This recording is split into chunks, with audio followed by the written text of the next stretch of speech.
Françoise Nicoladze, bonjour. Vous avez publié aux éditions L'Harmattan Relire Georges Semprin sur le sentier Giraudoux pour rencontrer Judith. Une question très simple pour commencer cette interview. Depuis quand écrivez-vous sur l'œuvre de Georges Semprin? Bonjour. Alors, je l'ai d'abord lu, toujours avec émerveillement, depuis le premier récit, Le Grand Voyage, qui porte déjà l'empreinte de Jean Giraudoux.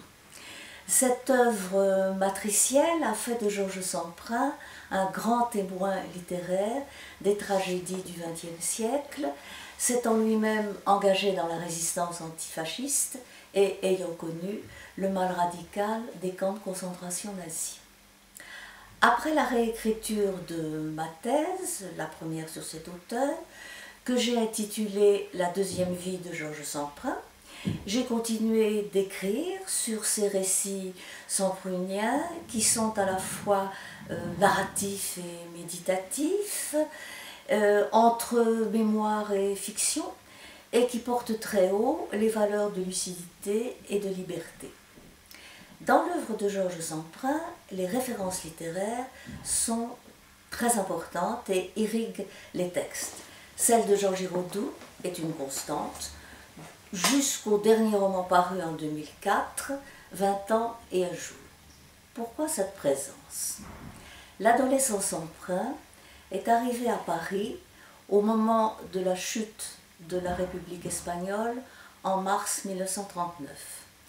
Il va découvrir, grâce à un professeur de son lycée Henri IV, l'œuvre de Jean Giraudoux. Il en saura très vite, par cœur, des passages entiers.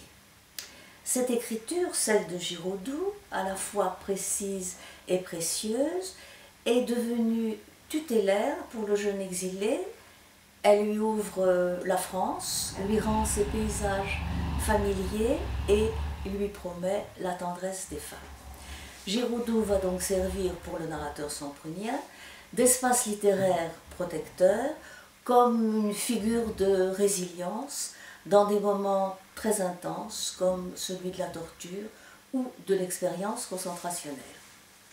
Dans le très espagnol roman 20 ans et un jour, nous retrouvons le thème Eros contre Thanatos, la vie contre la mort, mais aussi celui de la guerre d'Espagne et celui du combat mené plus tard par Georges Semprin, alias Federico Sanchez, contre Franco.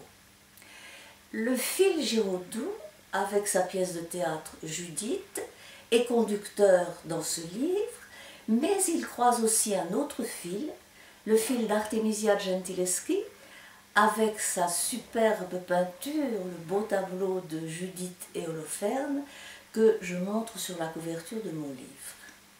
Tissage magique entre autobiographie et invention, symbole littéraire et érotique. C'est avec grand bonheur que j'ai essayé de démêler les fils de ce tourbillon magnifique. J'espère qu'il en sera de même pour les lecteurs, grâce à l'Harmattan qui publie Relire Georges Semprin par le sentier Giraudoux pour rencontrer Judith. Donc, à bientôt.